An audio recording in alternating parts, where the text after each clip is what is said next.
કોઈનું એ જીવનનું ભાથું છે.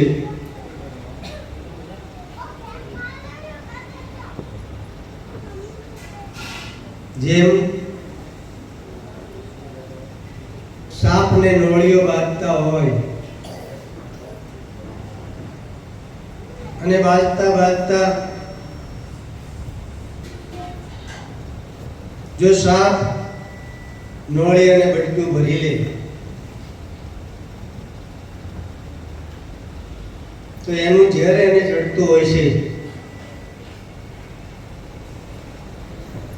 ત્યારે એની પાસે એક યુક્તિ હોય છે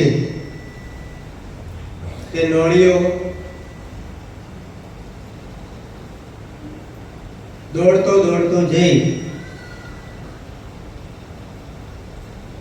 એના અનુભવ પ્રમાણે એક નોળવેલ હોય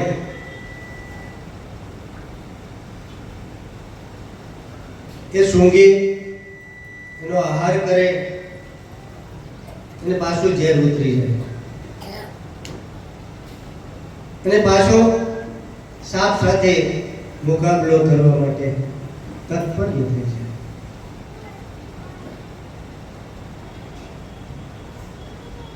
આ ઘટના છે અને સંતોની આવી એક ઘટના છે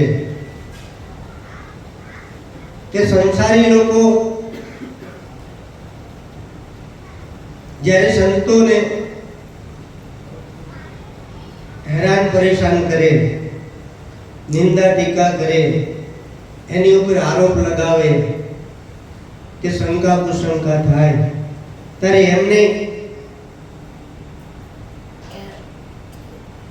થોડા ઝેર જેવું લાગતું હોય છે.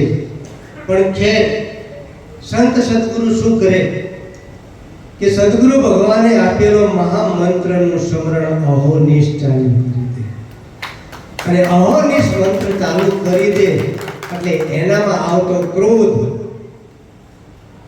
એનામાં આવતી આસક્તિઓ, એનામાં આવતો લોભ એ બધું જ સમય જાય અને શાંત થઈ જાય છે. આ સંતોમાં તાકાત છે, મહાપુરુષોમાં તાકાત છે. સંસારી લોકોને આવરણ આવતા હોય કારણ કે આંખ ઉઘડી નથી, કાન ઉઘડ્યા નથી એટલે એમને આવરણ આવતા હોય, એમને કંઈ દેખાતું હોય.